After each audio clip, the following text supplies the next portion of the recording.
Assalamualaikum warahmatullahi wabarakatuh. Selamat pagi dan selamat bergabung Insan Produktivitas dimanapun Anda berada di podcast Produktivitas Jakarta episode ke-11 dengan tema yang sangat menarik pada pagi hari ini, yaitu Green Productivity sebagai pendukung visi Jakarta menuju kota global yang produktif dan berkelanjutan. Dan alhamdulillah di pagi hari yang cerah ini di studio podcast PT3D Jakarta kita sudah kedatangan narasumber yang luar biasa. Ada Ibu Ruli dari GIZ, ada Ibu Asti dari Pusat Industri Hijau Kementerian Perindustrian Republik Indonesia, ada Ibu Astri, Chairman of PICAP Indonesia, dan ada Pak Arif dari Danone Indonesia. Bagaimana kabarnya Bapak Ibu sekalian? Alhamdulillah. Luar biasa ya, baik ya. Dan perjalanan ke sini juga lancar ya? Lancar. Alhamdulillah. Dan kami juga sangat berterima kasih ya Bapak Ibu sekalian berkenan meluangkan waktu, karena kami sangat paham Bapak Ibu ini adalah orang yang sangat sibuk dan menentukan jadwal juga sangat sulit gitu ya. Sebetulnya kemarin itu ada isu bergeser tanggal lagi, tapi kami sepertinya sulit kalau harus bergeser tanggal lagi, sehingga kita tetapkan saja pada hari ini. Dan Insan Produktivitas dimanapun Anda berada, tentu saja tema yang akan kita bahas adalah tema yang sangat menarik terkait Green Productivity yang saat ini menjadi sebuah isu global ya Bapak Ibu sekalian, karena kita tahu bersama bahwa planet kita sudah mengalami krisis lingkungan yang cukup terasa. Kalau kita lihat beberapa berita akhir-akhir ini, sudah 3 kali taifun itu kalau dari Filipina, Vietnam sampai ke Taiwan itu ya, dan itu berurutan, taifunnya berganti-ganti. Nah, belum lagi kita bicara masalah limbah kita yang masih luar biasa. Belum lagi kita bicara tentang bagaimana industri kita belum efisien dalam menggunakan energinya, dan masih banyak lagi PR kita bersama lah. Nah, itulah mengapa kita undang Bapak Ibu sekalian ada di sini, dan Bapak Ibu juga yang ada melihat menjadi pendengar setia ya untuk podcast Produktivitas Jakarta, untuk kita sama-sama berdiskusi kira-kira apa sih yang bisa kita lakukan untuk bisa memperbaiki hal tersebut. Dan sebelum itu marilah kita dengarkan dulu sambutan dari Kepala Pusat Pengembangan Produktivitas Jakarta, Bapak Muhammad Sani An-Nafari. Kepada Pak Sani dipersilakan. Bismillahirrahmanirrahim. Assalamualaikum warahmatullahi wabarakatuh. Selamat pagi Insan Produktivitas, salam sejahtera untuk kita semua. Alhamdulillah pada kesempatan kali ini kita berjumpa lagi, dan kita akan membahas satu tema yang menarik, yaitu produktivitas hijau atau Green Productivity dalam rangka mendukung terwujudnya visi Jakarta sebagai kota global yang produktif dan berkelanjutan. Tema yang sangat menarik ini akan kita bahas bersama para narasumber hebat yang telah hadir di studio P3D. Saya lihat tadi ada Ibu Astri dari Kementerian Tenaga Kerja. Beliau adalah Chairman PICAP, satu lembaga yang memberikan sertifikasi profesi produktivitas berskala internasional. Dan kemudian hadir juga, saya lihat tadi Ibu Ruli Martanti, salah satu tim leader dari GIZ Indonesia, lembaga kerjasama pemerintah Jerman. Beliau terlibat dalam sejumlah proyek terkait dengan industri hijau di Indonesia, dan juga banyak memiliki pengalaman di berbagai belahan dunia. Saya lihat juga hadir tadi Pak Arif dari PT Danone. Kita tahu PT Danone ini adalah praktisi industri hijau. Salah satu produknya adalah Aqua, yang menjadi salah satu pionir dari industri sirkular di Indonesia. Dan yang terakhir ada Ibu Asti dari Kementerian Perindustrian, dari Pusat Industri Hijau Kementerian Perindustrian. Saya rasa beliau menjadi bagian dari tim yang banyak merumuskan kebijakan-kebijakan pengembangan industri hijau ke depan di Indonesia.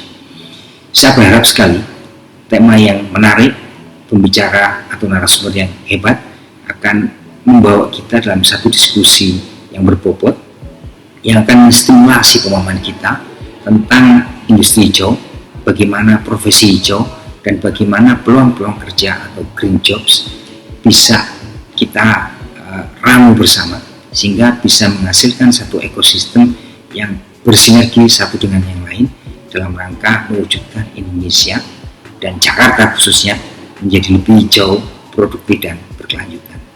Saya berharap diskusi pagi ini tidak hanya menstimulasi pemahaman atau pengalaman nyata di lapangan, tapi juga membuka ruang wacana bagi kita semua untuk membuat terobosan, membangun satu kolaborasi yang lintas bidang, lintas pengetahuan, dan juga lintas sumber daya, sehingga dengan begitu akan terwujud satu kolaborasi yang komprehensif, holistik dan berkelanjutan yang kemudian bisa kita gunakan sebagai energi bersama mewujudkan Jakarta yang menjadi kota global tapi produktif dan berkelanjutan. Mudah-mudahan pagi ini kita bisa sama-sama mengambil pelajaran dan sama-sama bisa mengambil posisi dalam rangka mendukung terwujudnya kolaborasi pengembangan industri hijau yang produktif dan berkelanjutan.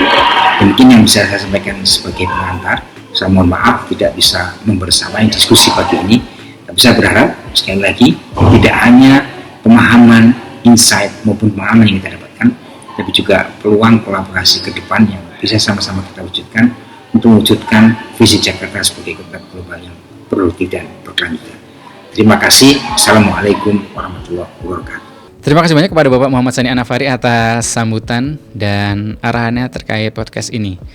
Dan sedikit akan saya perkenalkan untuk narasumber kita pada pagi hari ini gitu ya. Ada Ibu Astri Krista Filialita sebagai Chairman of Professional Certification Authority for Productivity Indonesia dari Kementerian Tenaga Kerja ya Ibu ya. Lalu ada Ibu Ruli Marlianti sebagai Team Leader for Green Jobs Policies and Partnerships. Selamat datang sekali lagi Bu Ruli.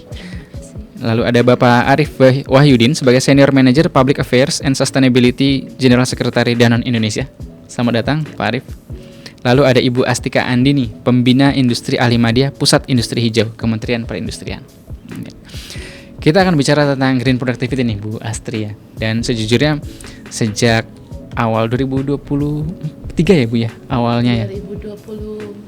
2022 ya. Betul. Dan kebetulan kalau kami dari P3D ketika itu dapat kesempatan dari Kemnaker 2023 kalau nggak salah ikut sosialisasi pertama, lalu ikut pelatihan ya. Dan ketika pertama kami mengikuti sosialisasi tentang green productivity ini Bapak Ibu, kami merasa ini penting sekali gitu ya. Apalagi melihat Jakarta yang saat ini berubah wajahnya gitu ya. Berubah wajahnya di mana Jakarta menjadi kota global yang secara ranking memang masih di bawah. Kita sadari bersama gitu ya, masih di bawah. Artinya masih banyak PR di situ. Makanya kami melihat bahwa green productivity ini menjadi satu hal yang penting. Nah, sebelum ke sana Ibu Astri mungkin boleh diceritain dulu ya. Apa sih PCAP Indonesia itu dan bagaimana sejarahnya sampai kok bisa green productivity itu ada di Indonesia? Silakan Bu Astri. Indonesia itu kalau bicara green itu belum terlalu kita belum terlalu memberikan perhatian yang dalam terhadap itu. Okay. Sementara itu sebenarnya menjadi isu internasional yang harus kita memberikan perhatian atau fokus yang lebih dalam lagi. Tadi Mas Cahyo ingin mengetahui bahwa kenapa ada green productivity di Indonesia. Jadi Indonesia adalah mungkin sedikit menceritakan dulu Mas Cahyo bahwa Indonesia itu menjadi salah satu negara anggota dari APO. APO adalah ASEAN Productivity Organization. Jadi APO ini beranggotakan 21 negara Asia Pasifik dan Indonesia adalah salah satu negara anggota yang cukup aktif di dalam organisasi ini. Kemudian di dalam APO itu ada satu lembaga lagi di bawah APO bernama yang namanya Accreditation Body. Nah, Accreditation Body itu adalah satu lembaga di bawah APO yang memberikan negara-negara anggota kesempatan untuk membentuk certification body di negara masing-masing. Lalu kenapa Indonesia mengambil green productivity? Karena memang Indonesia sangat memerlukan banyak sekali konsultan-konsultan ataupun orang-orang yang punya kompetensi untuk pekerjaan hijau ini. Seperti tadi yang Mas Cahyo sebutkan bahwa memang kita sangat kekurangan untuk SDM-SDM yang kompeten di dalam hal pekerjaan hijau. Sehingga Indonesia sebagai negara anggota APO mengambil langkah untuk membentuk certification body untuk green productivity dan kemudian kami expand sekarang punya lagi certification body untuk productivity specialist. Nah, memang awalnya adalah green productivity karena tadi alasan itu kita sangat memerlukan SDM yang handal baik di pusat maupun di daerah untuk bersama-sama bagaimana menciptakan green jobs ya. Green jobs itu yang memang sangat diperlukan sekarang untuk melihat industri hijau yang berkelanjutan ya, karena kita tahu sekarang ini menjadi salah satu isu, dan ini memang climate change ini ya. Climate change ini memang menjadi salah satu hal yang harus kita perhatikan bersama. Bahkan sudah ada Perpres keluar kalau nggak salah tahun 2021 nomor 98 tentang nilai ekonomi karbon. Ya, dan itu menjadi concern kita bersama, dan juga menjadi tantangan sekaligus juga peluang. Bahwa tantangan kita adalah bagaimana memberikan kepada negara kita ini banyak sekali SDM yang kompeten untuk pekerjaan hijau. Peluang bagaimana semua teman-teman industri, teman-teman daerah, apalagi Kemnaker ya yang mempunyai banyak sekali balai-balai pelatihan di provinsi-provinsi yang lain, itu menjadi concern kita untuk memberikan kesempatan kepada para pencari kerja untuk memberikan mereka satu pelatihan tentang bagaimana green productivity yang tersertify oleh internasional, sehingga juga bisa kita gunakan untuk di 21 negara anggota EPO. Demikian Mas Syahil. Oke, terima kasih banyak Bu Asri. Sangat komprehensif nih ya. Jadi memang green productivity ini bagaimana perusahaan itu tetap produktif tanpa meninggalkan nilai-nilai keberlanjutan gitu ya. Kalau sekarang itu mereka produktif nih, produksinya tinggi terus, tapi terkadang nggak peduli nih dengan bagaimana kondisi lingkungan sekitarnya, bagaimana mereka mengelola limbahnya, mungkin sampai melanggar hukum tapi disembunyikan dan sebagainya lah. Nah, awareness itulah yang ingin kita ubah ya di masing-masing industri dengan kita memunculkan agen-agen ya, agen-agen perubahan, agen-agen peningkatan produktivitas, sehingga green productivity ini bisa benar-benar diaplikasikan di masing-masing industri gitu ya. Kalau tadi kita sudah bicara nih dengan Bu Astri dari Kemnaker, tentu saja sekarang menarik juga kalau kita bicara dengan Bu Asti, sama-sama Astri dan Asti ini dari Kemen. Iya, kurang beda R aja sedikit nih ya, cuma beda R sedikit aja dari Kemenperin di Pusat Industri Hijau khususnya Ibu ya. Kita tahu juga di Pusat Industri Hijau Kemenperin sudah punya standar industri hijau ya Bu. Dan itu juga mungkin kalau dari teman-teman industri juga sudah cukup mengenal gitu ya, cukup banyak yang tahu juga. Dan sebetulnya apa sih Bu standar industri hijau ini dan apa manfaatnya ya buat industri, dan sejauh ini seperti apa pelaksanaannya di Indonesia? Silakan Bu Asti ya. Baik Pak. Ya. Terkait standar industri hijau ini semacam parameter ukuran ya Pak ya, terkait untuk melihat pencapaian industri untuk menjadi industri hijau. Industri hijau ini memang kan diamanatkan di Undang-Undang Nomor 3 Tahun 2014.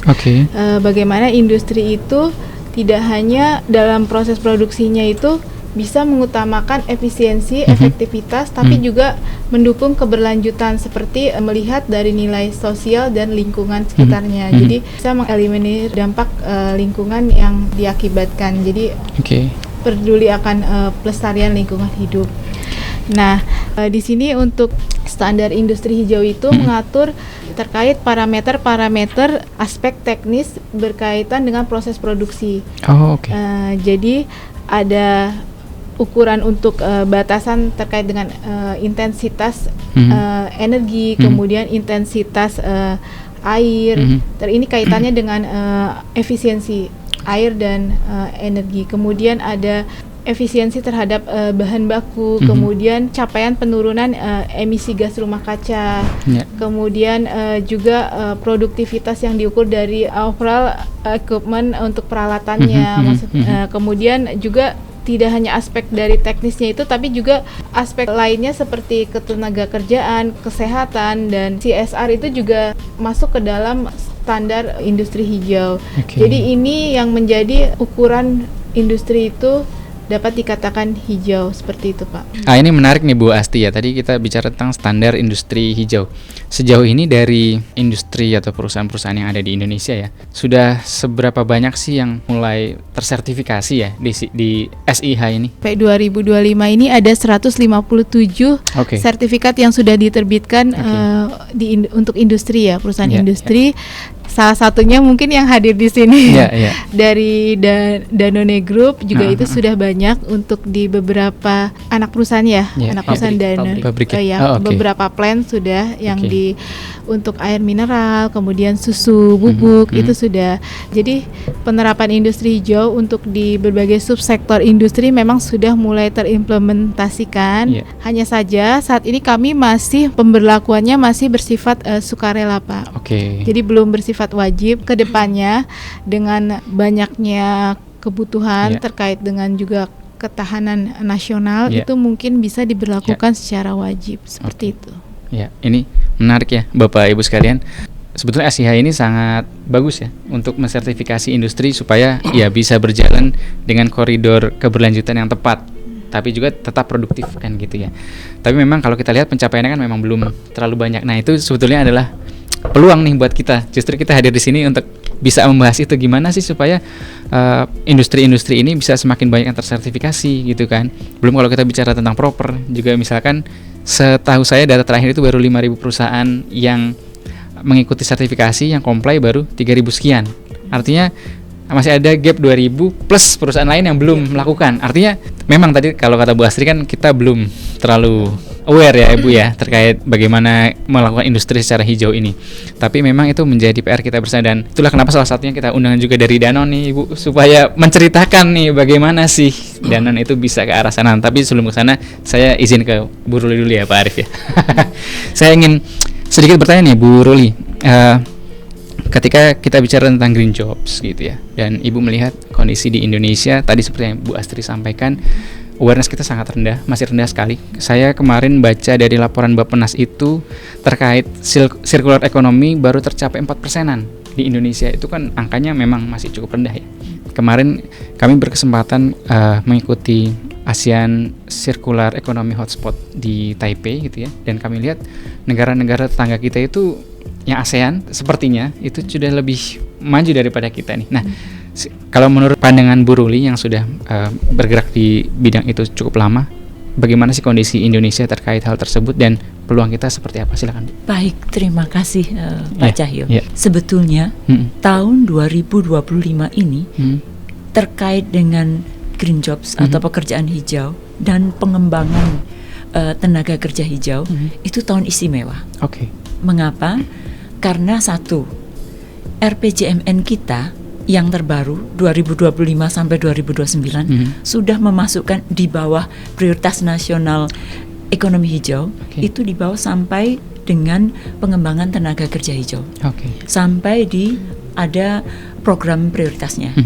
Seperti itu. Jadi bayangkan dokumen rencana nasional kita jangka menengah itu sudah bisa menjadi dasar payung besar bagi pengembangan pekerjaan hijau, itu green jobs atau tenaga kerja hijau kita. Itu satu.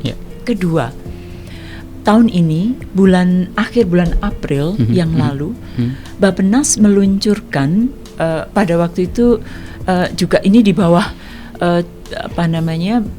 masukan dan bimbingan cukup banyak juga dari Pak Menaker kita, begitu, meluncurkan peta jalan pengembangan sumber daya tenaga kerja hijau Indonesia.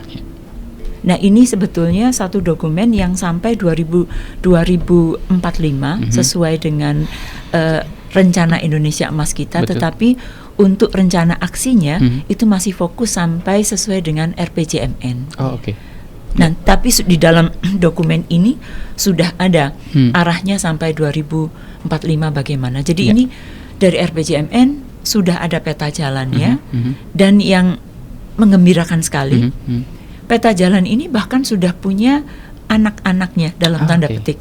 Kementerian ESDM, Energi dan Sumber Daya Mineral, itu bulan Juni, awal Juni yang lalu meluncurkan agenda kebijakan untuk pengembangan SDM yang mendukung transisi energi. Ini kan Disnaker Trans di Jakarta kan ditambah G-nya. Jadi untuk pengembangan SDM-nya juga bisa melihat itu.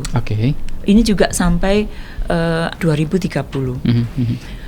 Dan saat ini kami juga membantu Kementerian Kehutanan untuk mengembangkan pengembangan SDM hijau atau tenaga kerja hijau untuk sektor kehutanan, baik yang aparatur maupun non aparatur.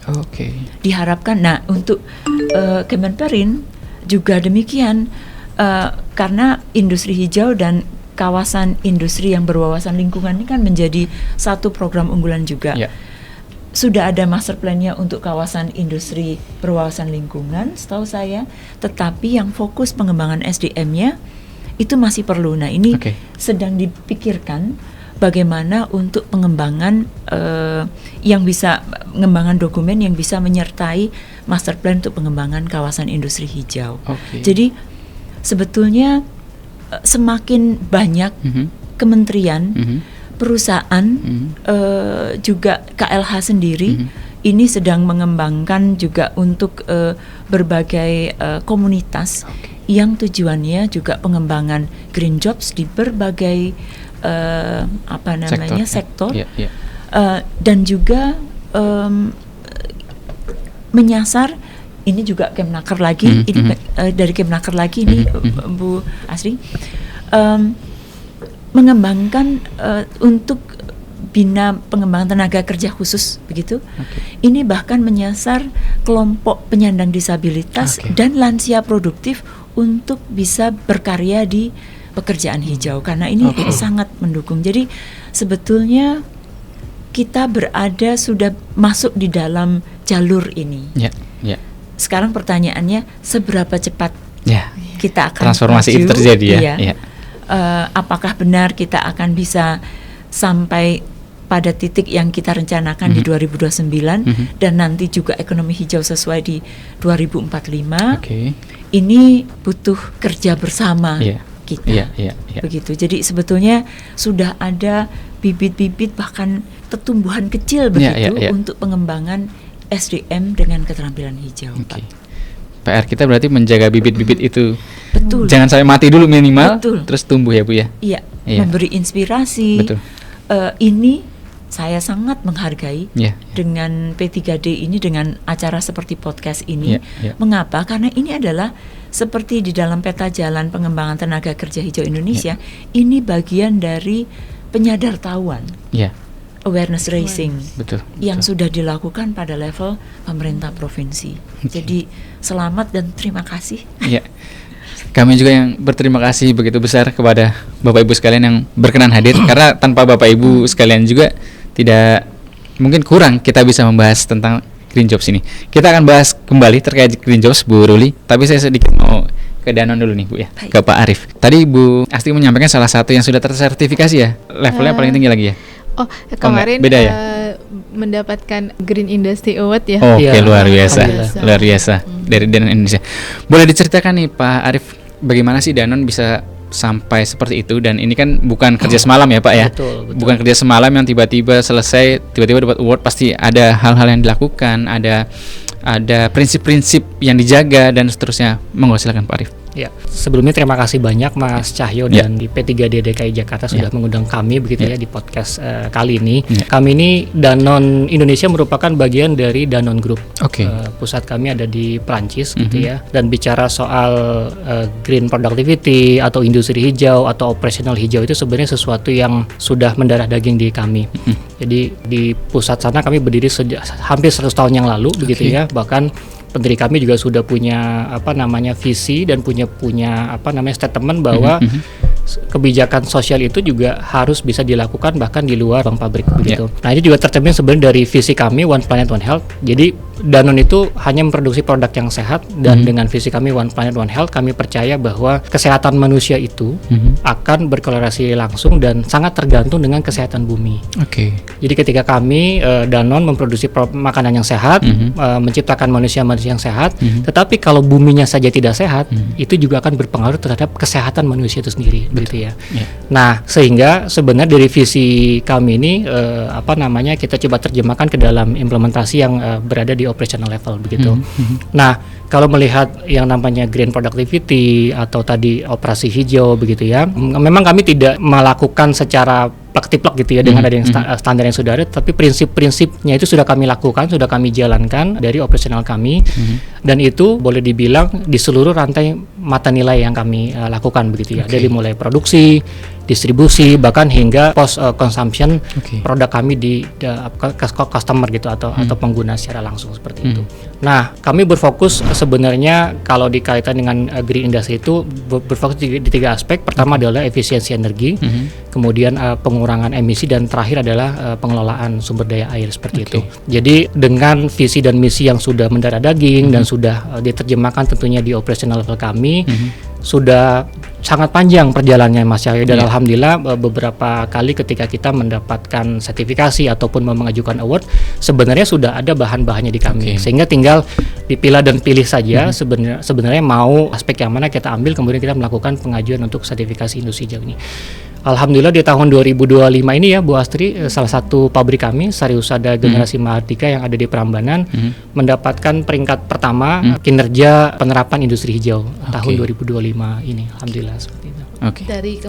Dari Kementerian Perindustrian. Luar biasa. Tahun depan harus jadi mandatori itu Pak. Itulah. Tapi butuh orang-orangnya dulu nih, Bu Astri nih, butuh orang-orang dulu yang infrastruktur bisa mensupport industri. Kalau dia sudah mandatori kan, siapa nih yang mau ngebantu perusahaan kan? Salah satunya kan seharusnya yang sudah menjadi GP ini kan, Green Productivity Specialist ini seharusnya kan. Oke, ini menarik sekali. Ya pasti itu perjalanan panjang ya Pak Arief ya. Nah sekarang kalau Bu Astri nih, kita sudah punya berapa Green Productivity Specialist Ibu di Indonesia ini kurang lebihnya? Untuk Green Productivity Specialist saat ini seperti yang sudah saya sampaikan tadi masih langka. Bisa dihitung jari Bu ya? Bisa dihitung jari Pak. Jadi memang belum sampai 100 orang. Kalau untuk Green Productivity ya. Tetapi untuk Productivity Specialist kita sudah mencetak 180-an orang ya untuk itu, karena memang sejak berdiri tahun 2022 kemudian tahun 2023 2024 itu banyak sekali dinamika yang terjadi dan memang kita selalu disupervisi ya dari APO, selalu dilakukan pengawasan yang sangat ketat sehingga memang itu menjadi salah satu tantangan juga bagaimana kita masih bisa eksis sampai sekarang. Kemudian untuk tadi Green Productivity Specialist, mungkin nanti setelah mereka mendapatkan Productivity Specialist itu mungkin nanti akan dilanjutkan dengan menjadi seorang Green Productivity Specialist. Ya betul, memang karena tidak mudah Bu ya untuk mendapatkan sertifikasi GP ini ya, di mana peserta ini harus betul-betul bisa melihat dari aspek apa dia ingin bertransformasi bisnisnya, bagaimana dia ingin berubah dan dampaknya apa. Jadi sampai mengukur ke arah sana, sehingga mungkin kami juga dibantu dengan Picap kan melaksanakan pelatihan GP di P3D. Memang agak ini Ibu Bapak, Green Productivity ini memang agak sedikit rigid ya, sedikit detail. Karena tadi yang seperti disampaikan Ibu Asti, dia harus tahu bagaimana mengukur energi terbarukan yang digunakan, kemudian efisiensi air dan segala macam itu betul-betul harus membentuk satu SDM yang benar-benar bisa melakukan pekerjaan-pekerjaan hijau itu. Itu takes time memang. Memang pendidikan kan tidak seperti membalikan telapak tangan ya Bapak Ibu ya. Memang sedikit kami bercerita ya, pelatihan yang kami laksanakan mungkin sudah hampir 2 tahun untuk GP di Jakarta ini. Mungkin sudah sekitar 100 orang lebih yang dilatih ya, mungkin 150-an.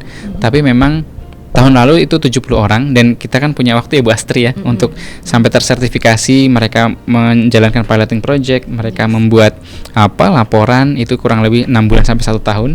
Nah yang tahun lalu 70 orang itu saja yang tersertifikasi hanya 3 Bapak Ibu. Berarti tingkat kesulitan lebih ke satu, memang kan ada tes tertulisnya dulu ya Bu Astri ya, di situ ada tes tertulis. Yang itu juga itu menggugurkan cukup banyak, dan yang lebih besarnya adalah ketika orang-orang itu bertahan 1 tahun menjalankan proyek, menjaga proyek itu berjalan, memonitor, menjaga supaya tercapai tujuan yang tadinya sudah dia tetapkan, sampai ada reporting itu hasilnya apa. Itu yang PR terbesar ya sebetulnya. Nah, kalau dari kami pelatihannya hanya 3 hari. Mungkin tahun ini akan kami buat staging gitu ya. Pertama untuk pengenalan 3 hari, berikutnya advance 3 hari lagi.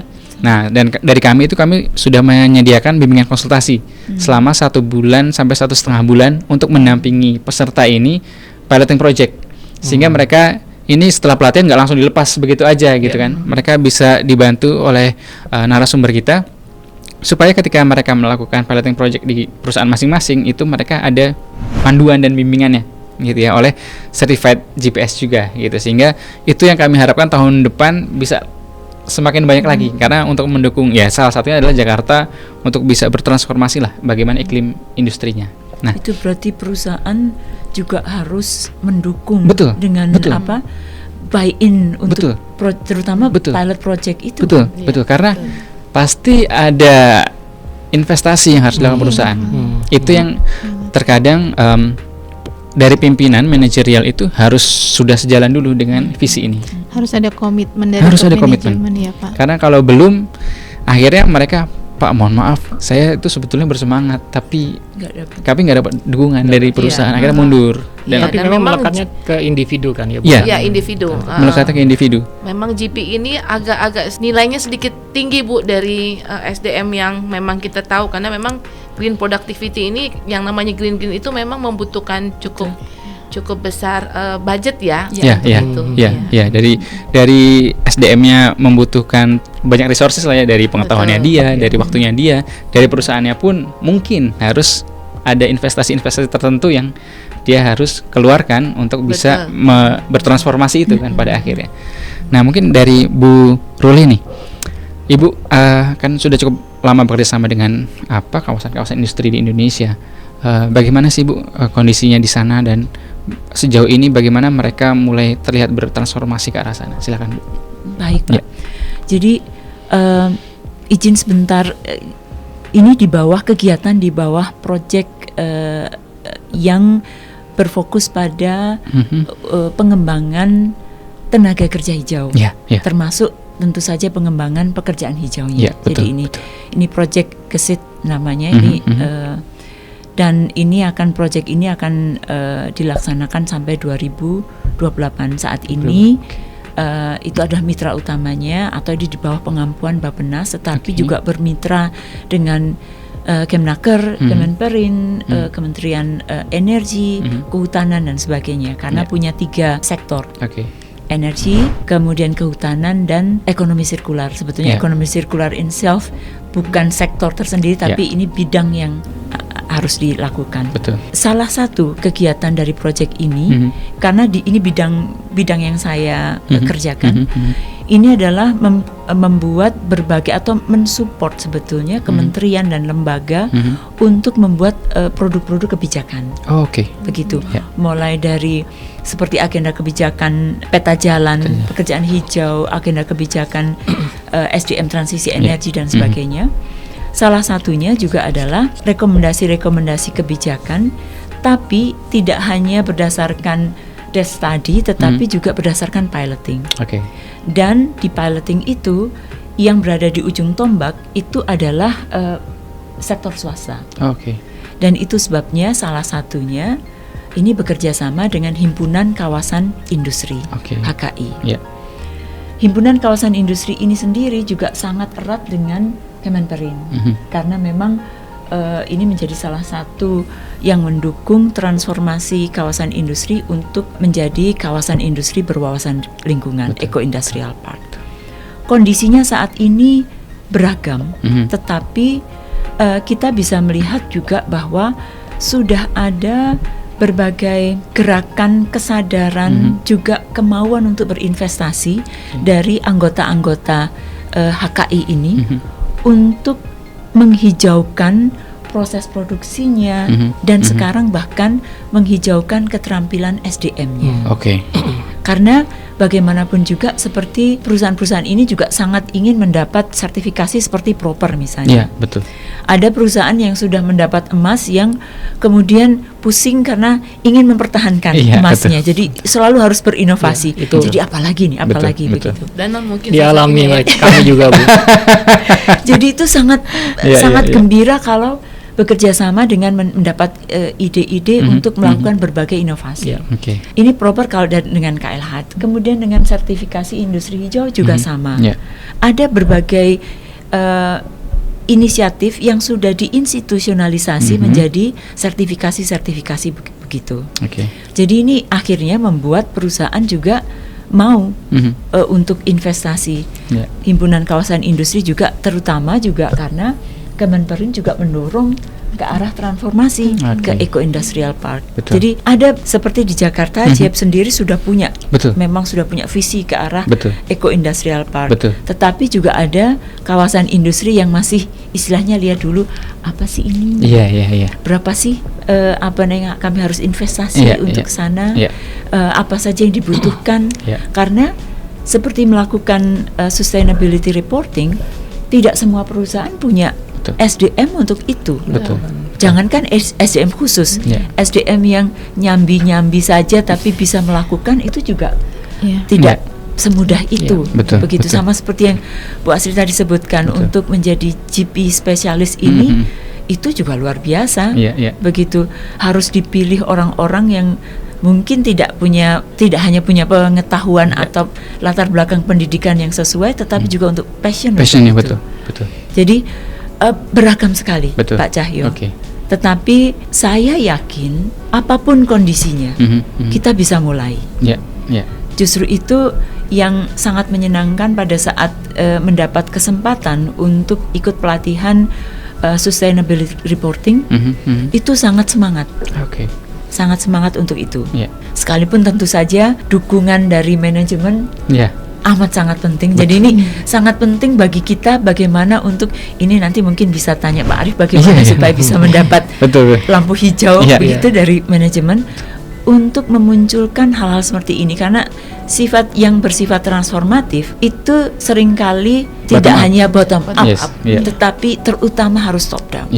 Kalau di dalam pada level manajerialnya, manajemennya itu sudah yakin this is the way, begitu, ini jalannya, akan dapat lampu hijau.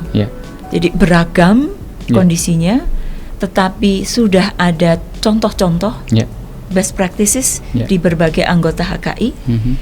Dan untuk mereka yang belum, ada kemauan, ada minat, dan bahkan kalau memang dibuktikan bahwa ini memang membantu, menguntungkan bagi perusahaan dari sisi apapun itu, mau investasi juga.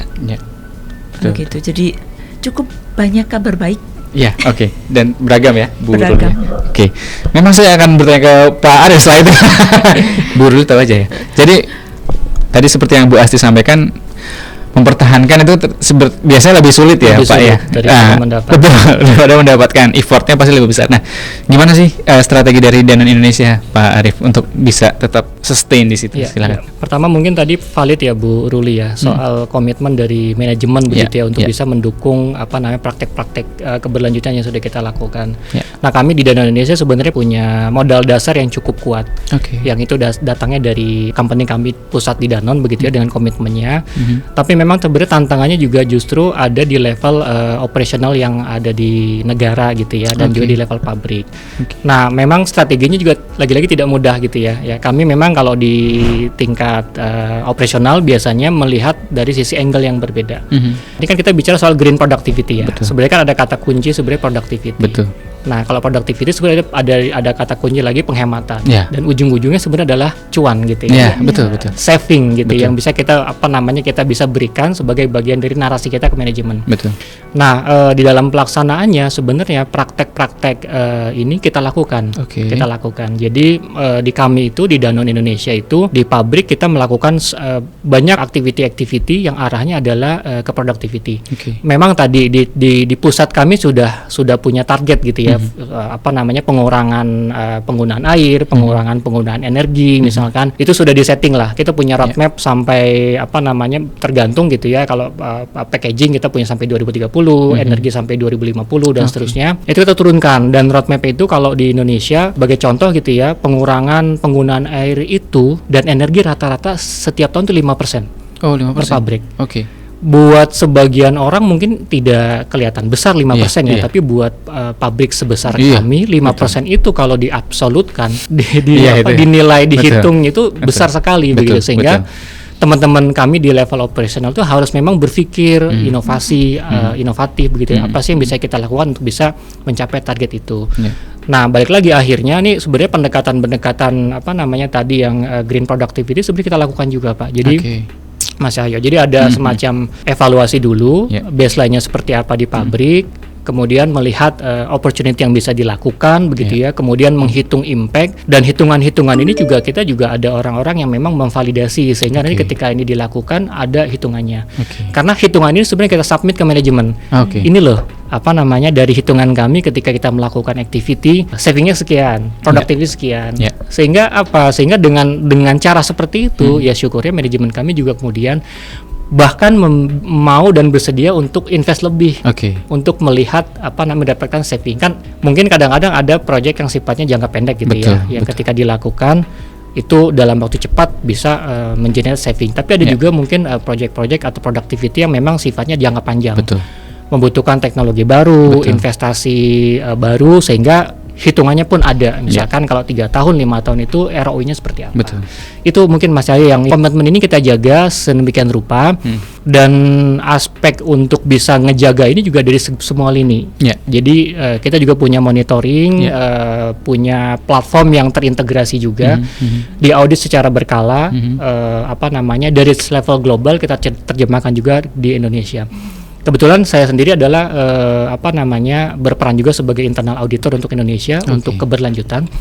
Jadi kami punya satu platform yang kami ukur setiap tahun gitu ya. Kita cek sebenarnya performance dari sisi tidak hanya berkaitan dengan lingkungan sebenarnya, tapi juga berkaitan dengan aspek human right, berkaitan dengan aspek marketing, quality dan seterusnya. Itu kita ukur setiap tahun, kita measure dan kita laporkan ke global. Nah, mekanisme ini dilakukan lagi-lagi secara konsisten, sehingga tadi dengan dukungan manajemen dari pusat, kemudian dukungan dari manajemen di Indonesia, kemudian dengan satu platform monitoring berkala, kemudian dengan small group activity yang karyawan kami diminta untuk berinovasi dan seterusnya, sehingga komitmen ini tetap berlangsung, terjaga, dan dari tahun ke tahun alhamdulillah kita bisa mendapatkan hasil yang terbaik seperti itu. Kira-kira. Luar biasa, memang butuh komitmen manajemen yang menyeluruh ya, Pak Arif ya. Dan juga dari bawah juga mulai menyadari terkait bahwa ini penting buat perusahaan gitu kan.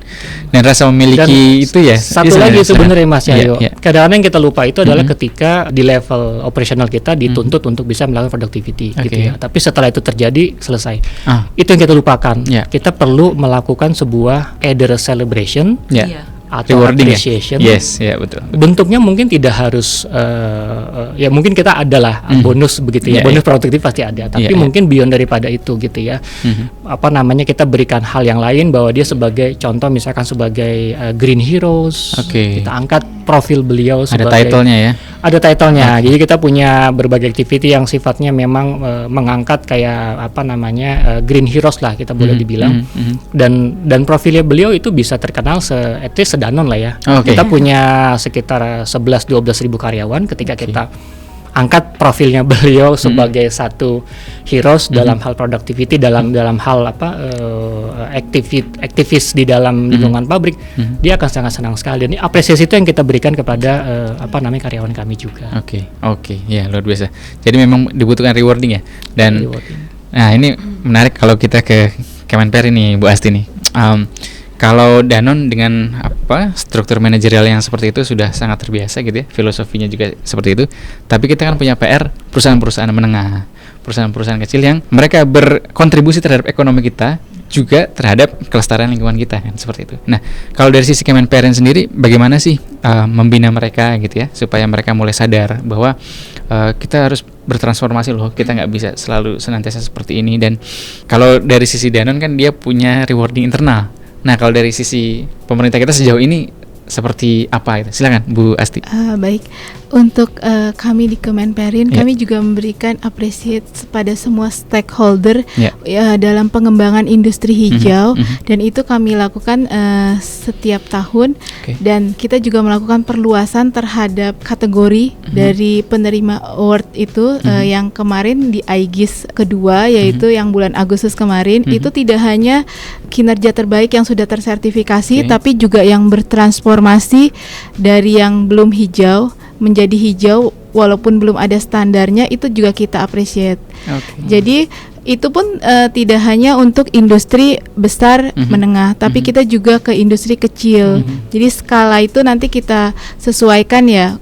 Itu kemudian kita juga memberikan apresiasi kepada lembaga yang mensertifikasinya sebagai bentuk dukungan kita. Kemudian auditornya dukungan terhadap sumber daya yang melakukan penilaian assessment terhadap kinerja industri hijau. Kemudian juga pemerintah daerah yang melakukan implementasi industri hijau terbaik.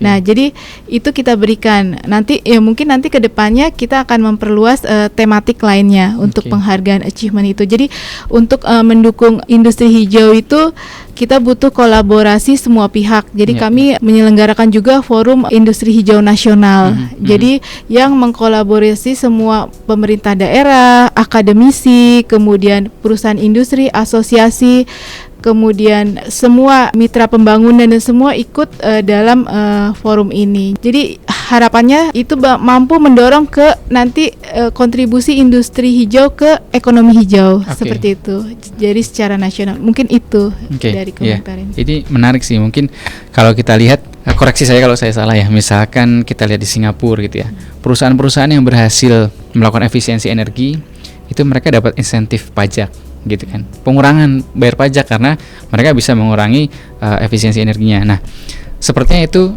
yang belum ada di kita nih, karena kalau kami ketemu dengan teman-teman di Kadin gitu kan, perusahaan pasti kan cuan ya Pak ya, nggak jauh dari situ kan, pasti efisiensi ujung-ujungnya pasti gimana perusahaan bisa mendapatkan laba lebih banyak lah kurang lebihnya. Nah, mungkin kan nggak ya kira-kira kalau kita ke arah sana gitu, artinya ya title itu pasti pride ya muncul lah ya untuk industri perusahaan-perusahaan tersebut. Tapi kan salah satu juga yang akan berdampak bagi mereka, misalkan wah kami dapat nih Pak, kami bisa berhasil mengurangi atau kami memperoleh sertifikasi paling tinggi apa Ibu, emas ya atau apa?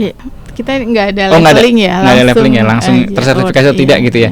Misal berhasil akhirnya mendapatkan entah kemudahan dari sisi administrasi kah, dari sisi perizinan kah atau lain sebagainya, atau misalkan tadi ada insentif gitu ya, atau mungkin yang lain mendapatkan pelatihan untuk karyawan dan lain sebagainya. Itu mungkin rewarding yang mungkin ya kita bisa pikirkan untuk perusahaan atau industri yang ya Pak, karena itu tadi perusahaan kan ujung-ujungnya pengennya cuan gitu kan, dan dapat pelatihan gratis aja itu sudah sesuatu yang luar biasa ya buat perusahaan ya. Kira-kira gimana Bu Asti ini? Ya, baik. Kalau untuk insentif non fiskal mungkin kita sudah melakukannya ya, seperti pendampingan, konsultasi, sertifikasi pembiayaan dibiayai pemerintah, kemudian salah satunya yang sekarang peraturan Menteri Perindustrian terbaru tentang TKDN sudah memasukkan sertifikat industri hijau bagian dari BMT, bobot nilai manfaat. Nah, itu sekitar 2%, dan selain pendampingan kita mungkin kedepannya ada pembiayaan seperti Green Industry Service Company, itu mungkin sudah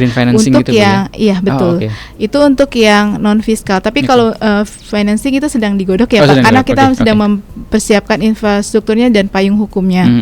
Kemudian kalau non fiskal ini yang kita masih bernegosiasi dengan Kementerian Keuangan, maksudnya karena ininya bukan di kita, meyakinkan mereka. Tapi beberapa sih sebenarnya yang bisa ngikut ya. Kalau diikutkan itu kayak super deduction tax itu kan dia ada riset ya. Kalau risetnya itu terkait riset efisiensi yang terkait keberlanjutan, mungkin itu bisa dimasukkan ke situ. Kemudian tentang vokasi juga itu sudah masuk ke super deduction tax, itu juga bisa untuk pelatihan terkait dengan keberlanjutan, itu kan juga bisa diklaim seperti itu. Oke, menarik. Berarti sebetulnya memang pemerintah sudah merencanakan ya untuk fiskal sebenarnya kalau secara langsung menyebut industri hijau memang belum, tapi bisa dikaitkan ke yang lain seperti itu Pak. Berarti ada kabar baik gitu, ada angin surga ini Bapak Ibu sekalian ya buat industri gitu kan. Nggak hanya sekedar mereka berjuang memperbaiki diri atau bertransformasi, tapi juga ada penghargaan yang untuk mereka cukup berdampak lah gitu kurang lebih ya. Saya ingin ke Bu Ruli nih. Bu Ruli, di mana aja sih Bu Paleton Project yang sudah dilakukan gesit ini gitu ya, dan sejauh ini pembelajaran apa yang bisa Ibu peroleh, dan kira-kira kalau kita aplikasikan di Jakarta memungkinkan nggak? Silakan Bu. Baik. Untuk pilot project saat ini ada 3, karena kami berusaha mencakup tiga sektor tadi. Untuk energi kami bekerja sama dengan Kadin dan berbagai komunitas asosiasi industri yang ada di Bali. Ini terkait dengan Nusa Penida 100% energi terbarukan. Jadi pemerintah Provinsi Bali itu mempunyai visi akan membuat Nusa Penida ini 100% energi terbarukan. Walaupun ini satu mimpi besar yang cukup berat sebetulnya karena terkait dengan keberadaan SDM di pulau sendiri. Itu sebabnya harus dikembangkan di luar pulaunya saja, tetapi juga kabupaten di mana pulau itu berada. Ini dengan Nusa Penida 100% energi terbarukan.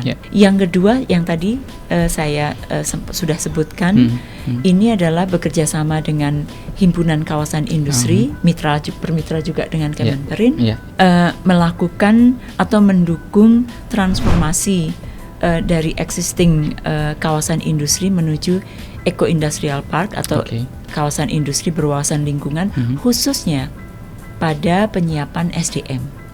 Gitu. Dan yang ketiga ini terkait dengan ini juga bekerja sama dengan Kadin dan juga beberapa lokal LSM atau NGO, komunitas juga. Ini terkait dengan rehabilitasi mangrove. Di Jawa Barat, di Indramayu. Jadi rehabilitasi mangrove ini kita dengan mudah melihatnya itu ini hijau begitu. Betul. Tetapi yang ada di sana, potensi ekonomi di sana itu tidak hanya pada rehabilitasi mangrove-nya, karena setelah mangrove terrehabilitasi itu produk-produk laut itu bermunculan sampai dengan oyster. Itu tuh muncul di sana, udang-udang yang cukup mahal dan sebagainya. Nah, kalau ini sudah ada, sudah bermunculan, berarti apa yang kurang di sana untuk peningkatan kapasitas ekonomi lokal yang hijau atau ramah lingkungan? Ini adalah meningkatkan kapasitas masyarakat untuk mengolah hasil-hasil produk-produk yang terkait dengan mangrove, tidak hanya mengolah makanan atau kulinernya, tetapi juga misalnya di mangrove itu kan kulitnya dan begitu bisa jadi kerajinan juga. Nah, ini juga dibutuhkan kemampuan untuk mengolah dengan cara yang ramah lingkungan. Untuk itu kami di sana tadi sudah ditanyakan bagaimana industri yang menengah terkait dengan visi hijaunya. Kita tahu UMKM itu kan salah satu penopang besar ekonomi Indonesia. Dan sangat agile. Krisis ekonomi sekian puluh tahun yang lalu larinya kemana pada saat PHK di mana-mana? Ke UMKM. Covid kemudian yang bergerak juga meskipun terpukul juga, tapi yang bertahan juga UMKM. Nah, sayangnya UMKM ini di Indonesia masih bergulat dengan krisis-krisis untuk eksis begitu. Betul. Jadi mereka masih harus berjuang hidup sebetulnya dari berbagai sisi. Jangankan memikirkan hijaunya. Betul. Padahal sebetulnya Bappenas juga sudah untuk direktorat yang bekerja untuk UMKM juga sudah memunculkan berbagai konsep termasuk yang terkait dengan UMKM hijau. Nah, Project Gesit di dalam ini pengembangan rehabilitasi mangrove ini juga bersama-sama dengan komunitas mengembangkan UMKM hijau. Menariknya di sektor energi, sebetulnya aslinya kami masuk itu ke pemanfaatan langsung geotermal.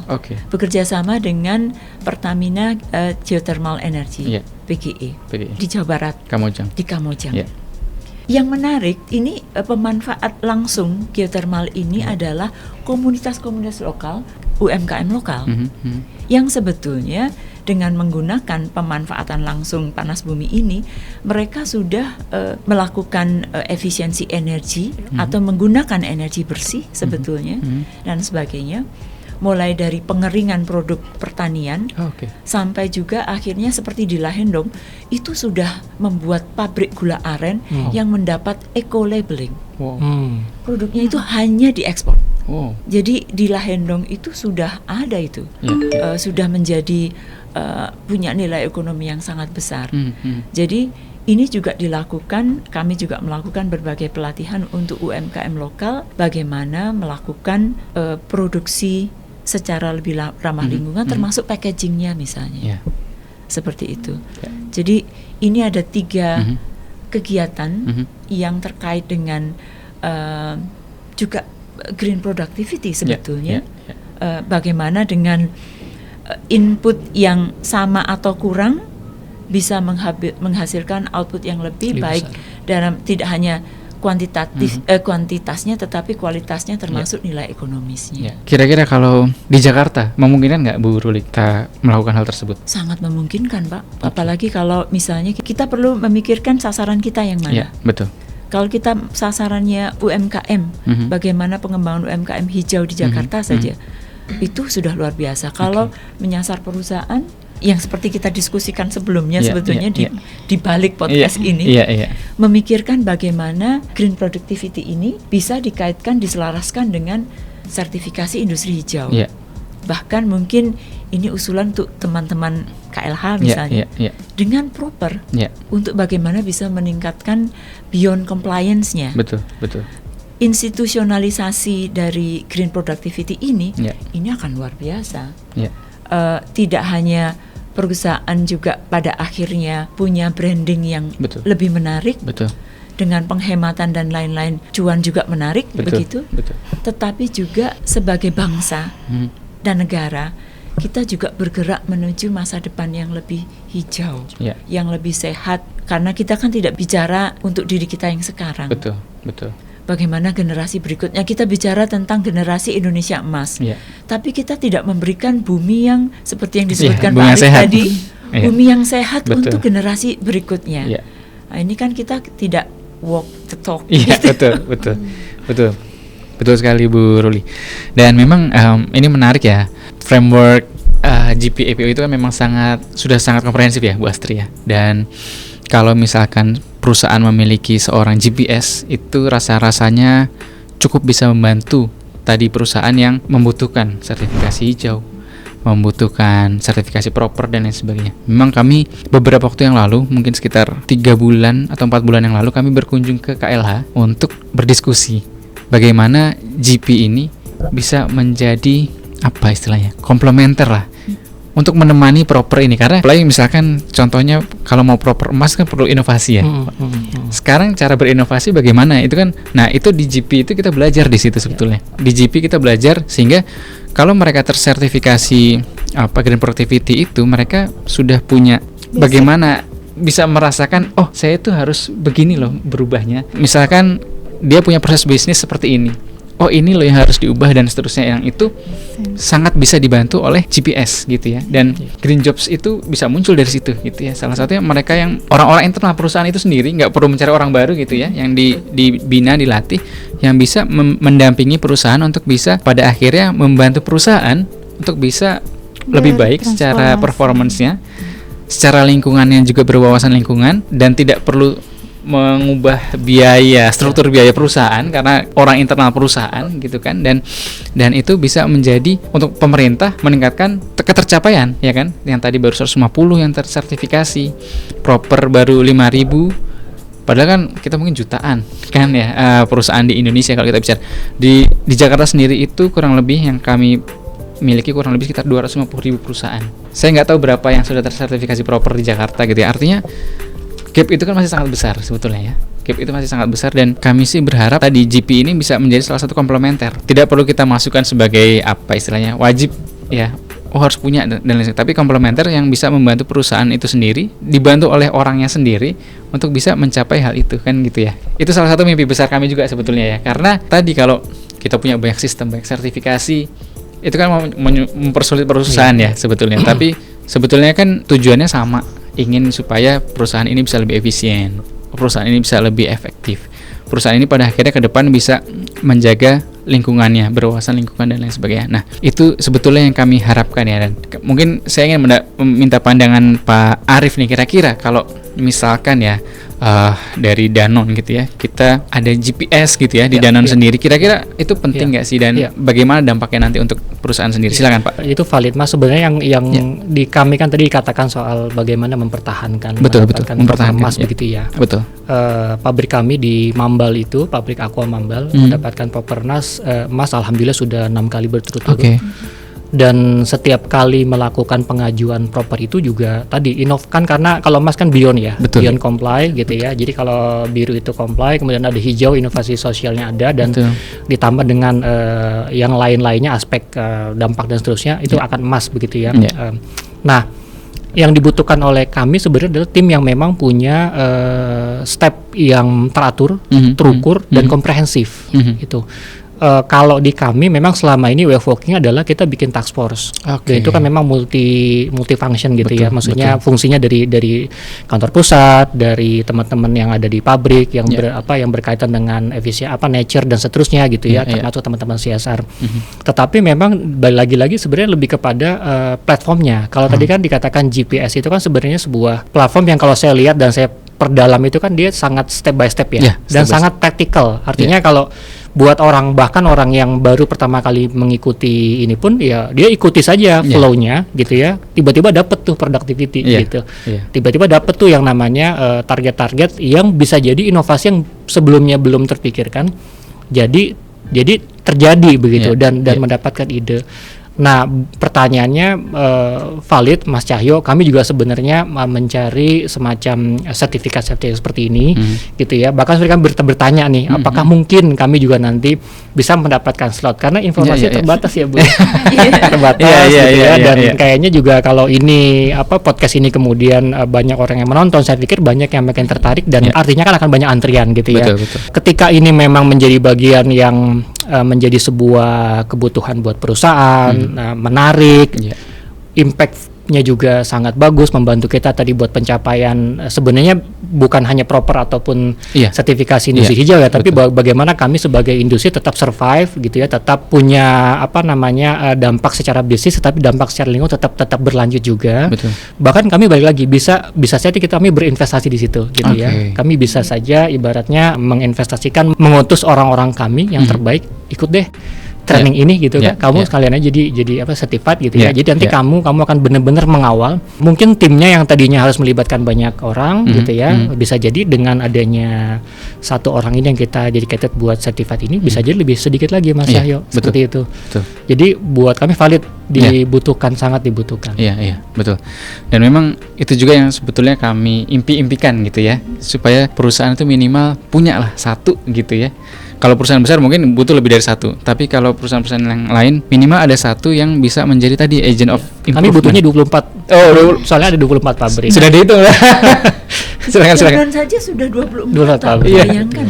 Betul. Memang kedepannya kami sangat percaya kebutuhan akan green productivity, green industry, bahkan sampai ke circular economy ini akan menjadi satu hal yang tidak bisa terelakkan ya.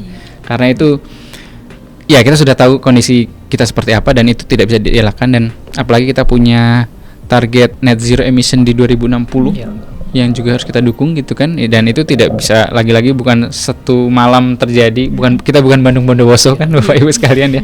Itu harus kita pikirkan dari sekarang. Dan kalau kami di Jakarta memang berharap kami bisa menciptakan bibit-bibit itu di masing-masing perusahaan, di masing-masing organisasi, sehingga ada orang-orang yang, karena kalau kami sendiri kan kami sedikit ya Bapak Ibu ya, nggak mungkin kami mencapai itu semua, maka kami harus menciptakan agen-agen baru di sana. Nah, mungkin kalau dari Bu Astri nih, dari Kemnaker juga pasti sudah ada kebijakan lah ya, dan strategi bagaimana sih supaya GP ini bisa semakin berkembang, apalagi bisa semakin merambah ke daerah-daerah lain mungkin ya Bu Astri, silakan Bu. Iya, terima kasih Mas Cahyo. Memang saya dari Kemnaker. Tetapi kita harus pisahkan bahwa PCAP ini Professional Certification Agency for Productivity and Green Productivity ini sangat berbeda dengan Kemnaker. Dia dua entity yang berbeda. Tetapi apapun dikatakan, kami tetap ada di dalam Kemnaker karena di Kemnaker ini ada NPO Indonesia. Betul. National Productivity Organization Indonesia. Dan untuk EPO, Indonesia menjadi negara anggota, vokal poinnya ada di Kemnaker ini. Gitu. Jadi memang agak susah saya menjelaskan karena memang ini dua entity yang berbeda, tetapi kita tahu bahwa certification body ini asalnya dari EPO. Kan? Kemudian sekarang kalau saya mau bicara dengan Mas Cahyo mengenai arah Kemnaker ini seperti apa sebenarnya untuk mendukung seperti yang disampaikan oleh Bapak Ibu tadi, yang mungkin kita akan melakukan integrasi terhadap agenda Green Jobs. Ibu, ini ke dalam perencanaan ketenagakerjaan nasional. Kita akan lihat tentang kebutuhannya, kurikulumnya, dan mungkin intervensi terhadap pasar kerjanya seperti apa. Kemudian juga operasional Kemnaker ke 2024-2029 ini adalah transformasi untuk balai-balai pelatihan yang ada di 21 balai di seluruh Indonesia. Nah, itu kita akan melakukan transformasi menjadi pusat pelatihan hijau mungkin ya. Untuk kedepannya ada upskilling pelatih, kurikulum GP, kemudian juga ada link and match dengan industri di setempat di mana balai ini ada. Kemudian kita juga sedang merapikan, kami punya SKKNI untuk skema pelatihan hijau. Itu sedang kita rapikan juga karena ini merupakan sektor kunci ya. Sektor kunci untuk energi terbarukan, pengolahan limbah, dan juga untuk manufaktur ramah lingkungan seperti itu.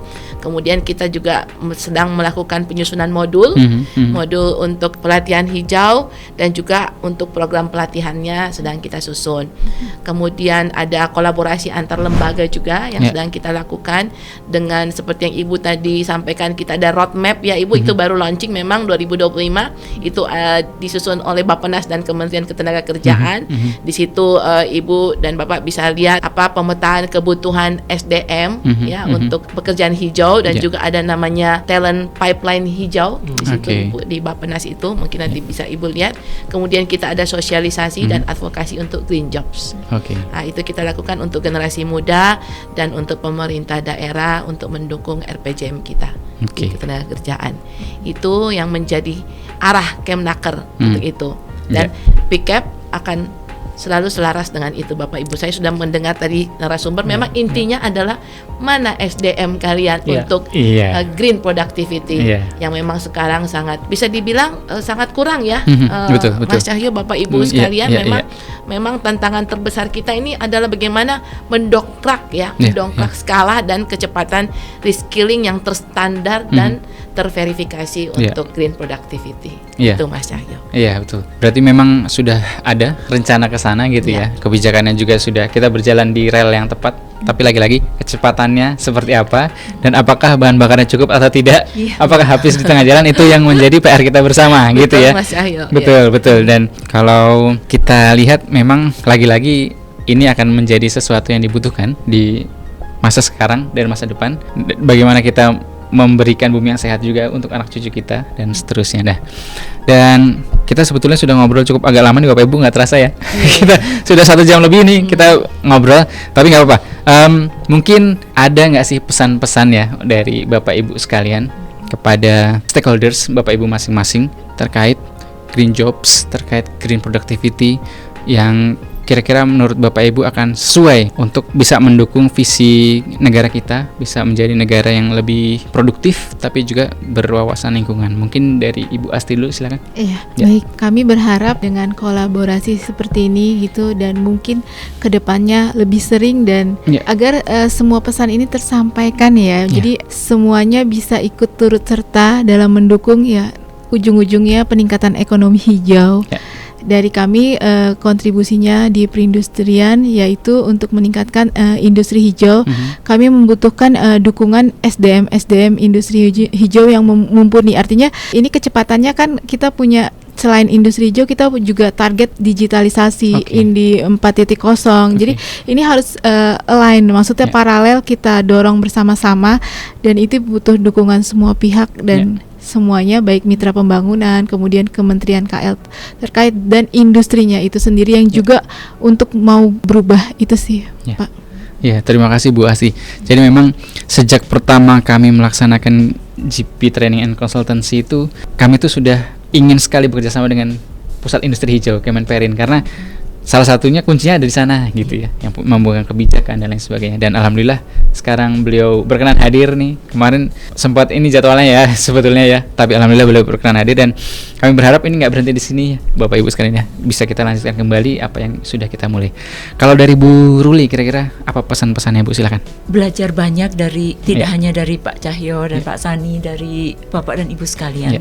Kita bisa sepakat, saya pikir, bahwa green productivity ini ini bukan hanya masalah infrastruktur yang lebih efisien dan sebagainya. Ini bukan hanya bisa didekati dengan engineering paradigma engineer begitu, atau secara teknis saja. Tetapi di balik itu semua sebetulnya ada perubahan mindset, perilaku, sebetulnya yang bisa saja itu didasarkan atas hitung-hitungan tentu saja, tetapi hitung-hitungan saja tanpa ada juga keyakinan perubahan perilaku, perubahan mindset juga akan sulit. Itu sebabnya sekali lagi saya sangat menghargai dengan kegiatan dari W3D juga dengan Green Productivity, apalagi yang sudah 2.0 ini yang memang sudah mengarah ke sana, tidak hanya melihat inputnya apa, outputnya seberapa, tetapi juga lingkungan dan manusianya. Jadi itu satu, Pak. Yang kedua, untuk kita semua, tidak masalah kita sekarang di mana. Dimanapun kita selalu bisa mulai. Mungkin Danone sudah 6 kali mendapatkan sertifikasi proper dengan tim yang kuat, perusahaan lain belum, tidak masalah. Dimanapun kita selalu bisa mulai. P3D di Jakarta, di Provinsi DKI sudah melakukan ini semua. Tetapi Bapak Ibu di daerah-daerah lain yang belum, tidak masalah, selalu bisa mulai. Dan kita bisa sama-sama saling membantu untuk memulai, bukan? Betul. Luar biasa sekali. Dan podcast ini akan kami share apalagi ke teman-teman di Kadin, teman-teman Apindo dan lain sebagainya, supaya teman-teman perusahaan juga bisa melihat ya bahwa kita bergerak bersama-sama gitu ya. Teman-teman nggak sendirian, kita juga akan senantiasa mendukung. Kalau dari Pak Arief, silakan Pak, ada pesan-pesan apa Pak? Pertama mungkin kalau dari kami selaku industri gitu ya, pingin mengajak sebenarnya seluruh pihak gitu ya, tidak hanya mungkin industri-industri lain, tetapi juga mungkin stakeholder-stakeholder yang terlibat di dalam mata rantai pasok kita untuk bisa mendukung sebenarnya inisiatif ini gitu ya. Lagi-lagi kami mungkin kami tadi punya visi One Planet One Health.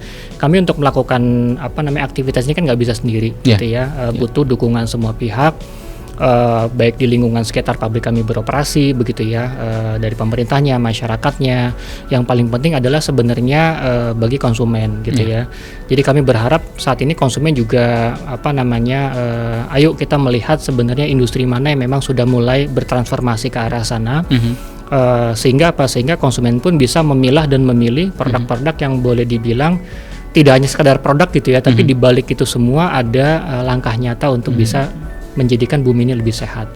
Jadi ayo kami sekali lagi mengajak konsumen untuk pilihlah produk-produk yang memang sekali lagi berpartisipasi terhadap kelestarian lingkungan seperti itu. Oke, terima kasih banyak Pak Arief. Kalau dari Bu Astri, silakan. Terima kasih Mas Cahyo.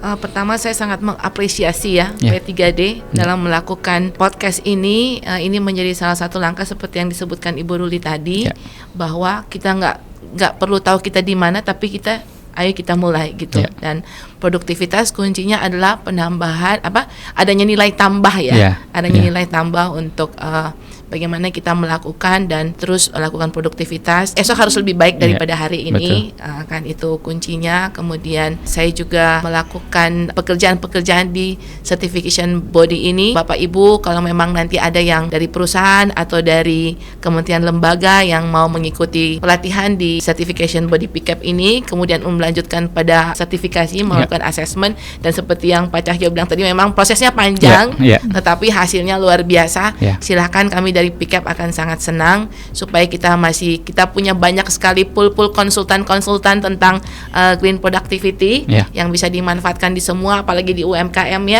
bagaimana bagaimana membuat packaging dan segala macam itu dengan benar-benar menggunakan pekerjaan-pekerjaan hijau itu memang kami sangat support Mas Cahyo. Juga memang yang seperti saya katakan tadi, bahwa skala tantangan kita, stok SDM hijau kita ini masih sangat kurang sehingga dibutuhkan banyak sekali dari perusahaan-perusahaan untuk ikut pelatihan green productivity yang akhirnya nanti muaranya pasti sertifikasi. Jangan hanya ikut pelatihan lalu stop sampai di situ, tapi harus dilakukan sertifikasi sehingga bisa menopang juga pekerjaan-pekerjaan dari Kementerian Perindustrian, Kementerian Lingkungan Hidup.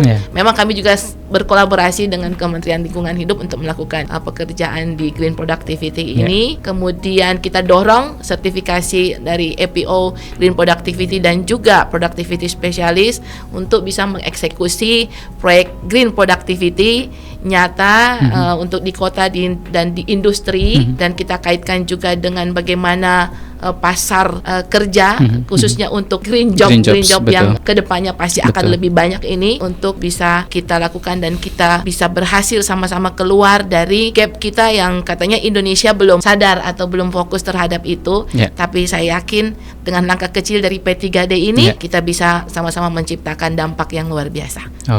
Terima kasih luar biasa. Dan kalau kita lihat juga sebetulnya framework GP ini juga bertransformasi ya Bu Astri ya. Sekarang sudah ada GP 2.0.